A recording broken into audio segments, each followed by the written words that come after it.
Okay, here's my stuff to build my fire. Of course, there's my lighter, some kindling, and the fire ring.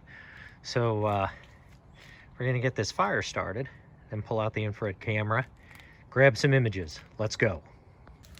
All right, so let me show you what I've got set up here. A fire, a FLIR A700, power over Ethernet, into a Surface Book.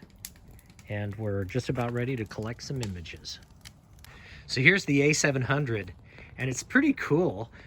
It has built-in lights that allow me to visually illuminate my target, and I'm recording that illuminated imagery with an iPad that I've mounted on top of my A700.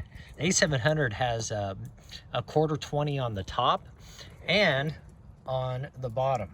So I have this mount holding my iPad on top of the camera, and then the camera mounted to a tripod. Pretty cool. And there's my fire. And anyways, this is the imagery that will appear in some of the video clips that we're putting together at MoviTherm. Enjoy. All right, I'm just wrapping up my video recording of the fire, and this is FLIR Research Studio recording information from the A700. I'll show you what that looks like.